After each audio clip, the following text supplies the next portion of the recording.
गुरु ब्रह्मा गुरु विष्णु गुरुदेवो महेश्वरः गुरु साक्षात् परं ब्रह्म तस्मै श्री गुरवे नमः।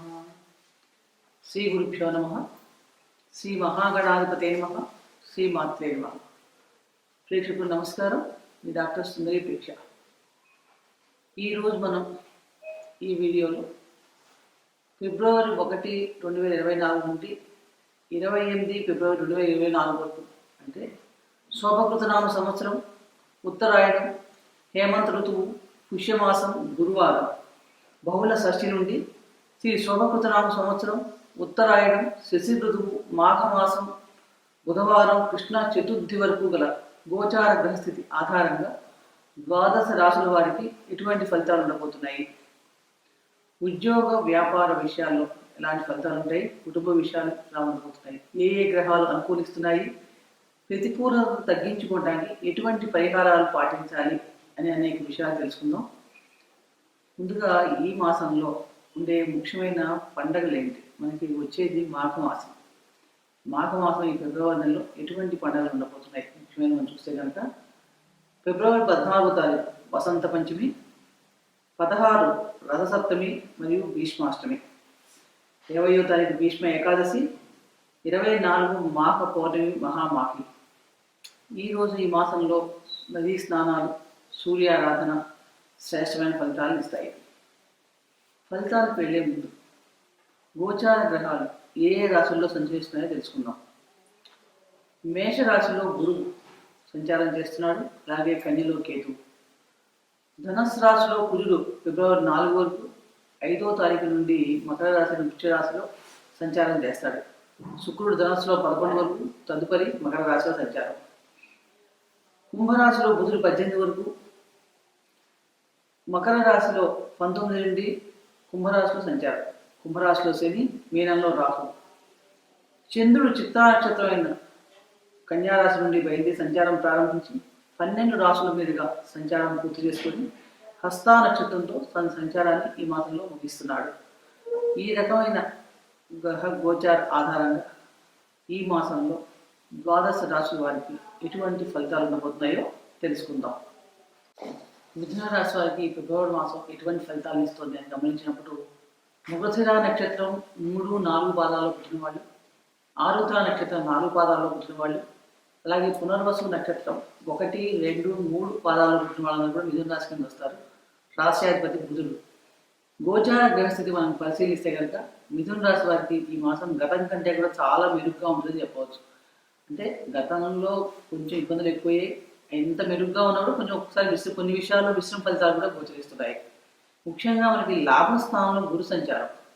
ఎప్పుడైతే లాభస్థానంలో గురు సంచారం జరుగుతుందో మీ అనుకున్న పనులన్నింటిలో చాలా మటుకు విజయావకాశాలు జరుగుతాయి. గురువు అంటేనే శుభగ్రహం కాబట్టి అన్ని విషయాల్లో కూడా మీకు అనుకూలత పెరుగుతాయి.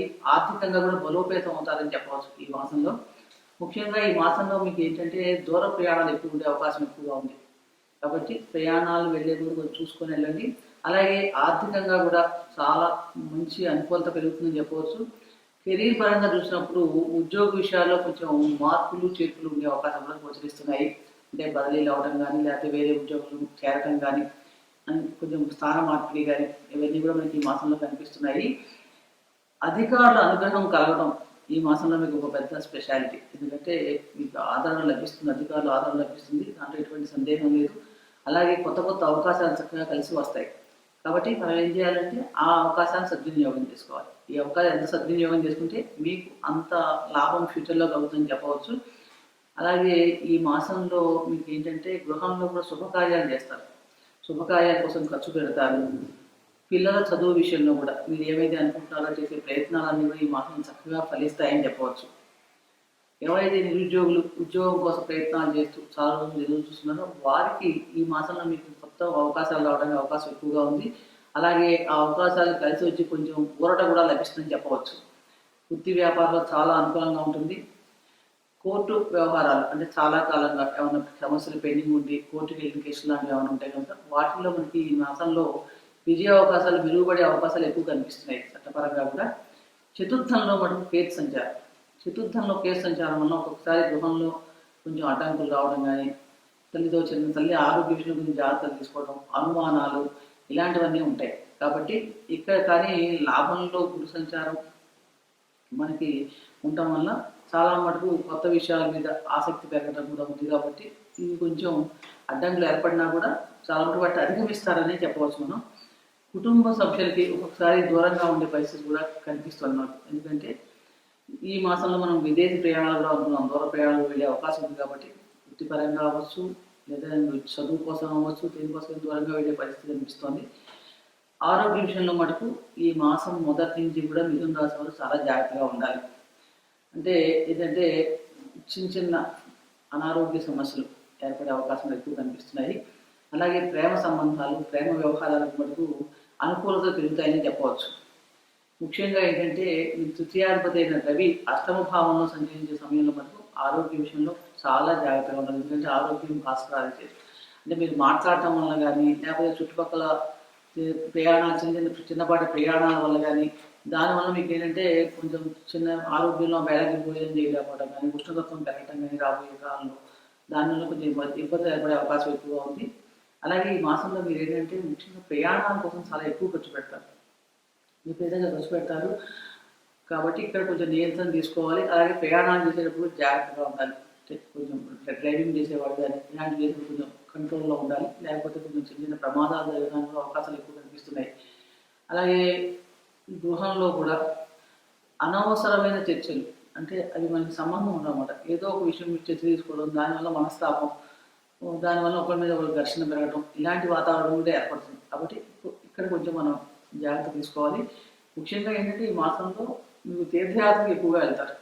ఆ తీర్థయాత్రల వలన ఆరోగ్య అలసట ఉండడం, డబ్బులు ఖర్చు అవ్వడం, ఇలాంటివన్నీ కూడా ఎక్కువ కనిపిస్తున్నాయి. లాభంలో గురువు సంచారం అంటున్నారు. కాబట్టి ముఖ్యంగా మిథున రాశి వారికి ఏంటంటే మీరు అదృష్టాన్ని నమ్మటం కంటే కూడా మీ కృషిని నమ్ముకుంటే ఈ మాసం అంతా చక్కగా ఫలితాలు ఉంటాయి. ఎందుకంటే ఏదో జరుగుతుంది, ఎవరో వచ్చి ఏదో చేస్తారు, ఇట్లా ఆలోచనలు మానేసి, ఊహలు మానేసేసి మీ ఎలా ముందే ప్లాన్ చేసుకుని ఎలా చేయాలి, ఏ పని అయినా సరే ఒక నిర్దిష్టమైన ప్రణాళికలో కనుక వెళ్ళగలిగితే అన్ని విషయాల్లో కూడా మీకు అనుకూలతడానికి అవకాశం ఎక్కువగా ఉంది. అలాగే ఈ తీర్థయాత్రలు చేసేటప్పుడు కూడా వీలైనంత వరకు జాగ్రత్తగా ఉండండి. ప్రయాణాల్లో కొంచెం చిన్న చిన్న ఇబ్బందులు దాంట్లో ఏర్పడే అవకాశం ఎక్కువగా ఉంది. మరింత అనుకూలమైన ఫలితాలు కావాలంటే ఈ మాసం అంతా కూడా మీరు సూర్యాష్టకం పఠించడం, ఆదిశుదయ స్తోత్ర పారాయణ చేయడం చాలా మంచి ఫలితాలను ఇస్తుంది. అలాగే ప్రతిరోజు కూడా విష్ణు సహస్రనామ స్తోత్ర పారాయణ చేయండి. చాలా మంది సమస్యలు గ్రహానుకూలత పెరగడానికి పెరుగుతాయని చెప్పి ఎటువంటి సందేహం లేదు. ఇప్పటిదాకా చెప్పిన గోచార గ్రహ ఫలితాలు గోచార గ్రహస్థితి ఆధారంగా చెప్పడం జరిగింది. కానీ ఫలితాలు చూసినప్పుడు మన వ్యక్తిగత జాతకం చాలా ముఖ్యమైనది. వ్యక్తిగత జాతకంలో ఉన్న గ్రహస్థితి అంటే మనం పుట్టినప్పుడు మన గ్రహాలు ఏ రాశుల్లో సంచరిస్తున్నాయి, ఇప్పుడు చెప్పిన గోచార గ్రహాలు ఏ రాశుల మీదుగా, ఏ గ్రహాల మీదుగా సంచారం చేస్తున్నాయి అని చూసుకొని, అలాగే మనకి ఇప్పుడు జరుగుతున్న దశాభుక్తులు ఏమిటి, ఆ గ్రహాల మీద ఎటువంటి గోచార గ్రహాలు జరుగుతున్నాయి, ఎటువంటి గ్రహాలు దృష్టిలో ఉన్నాయి, ఆ దశానాథులు భుక్తినాథులు చూసుకుని దాని ప్రకారంగా ఈ ఫలితాలను సరిచూసుకుంటే కనుక మీకు ఖచ్చితమైన ఫలితాలు లభిస్తాయి. కాబట్టి ఇవి జనరల్గా సాధారణంగా చెప్పబడిన ఫలితాలు గోచార పరిస్థితి ఆధారంగా చెప్పబడని గ్రహించగలరు. చెప్పిన పరిహారాలు మటుకు చక్కగా అందరూ పాటించండి.